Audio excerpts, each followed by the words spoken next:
welcome to Maria Magdalene once more. It's always a pleasure to exhibit her work here, and it's such a pleasure to attend a walkabout that she curates and prepares for and really put a lot of effort in. I have huge admiration for your research that you do and for your intelligence and the way you approach your subject in a way that's accessible for all, but still has got a lot of balls underneath. Thank you for that. And now over to Majak. Thank you very much, Annelie.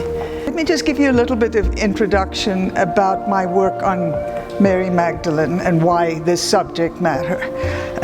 I was called to this work by my Christian name, Maria Magdalena, and of course by a feminist revisioning and rethinking of the relationship of the female body to the sacred.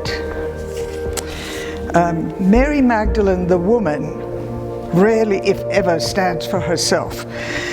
She became a composite, complex, and enigmatic figure. You can just look at this painting over here and see a little sample of the artistic depictions of her over many centuries, just to see how many roles she played, how many metaphors she stood for, how many symbolic meanings were attached to her.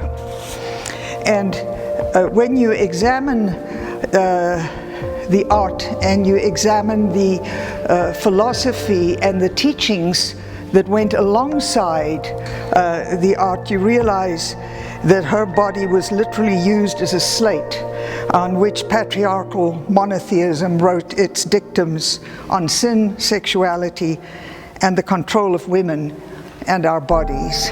When we think about Mary Magdalene, we have unfortunately been stuck with the metaphor of the sinful harlot, after Pope Gregory I in the 6th century named her a prostitute. And that sealed her identity for the following 14 centuries. Now in 1996, the Catholic Church reversed that, and she is no longer called a prostitute or a whore or a holy sinner. But how many people know that?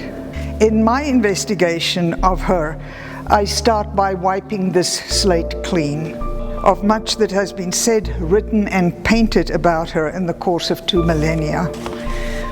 And then I continue in this tradition of adding meaning to her figure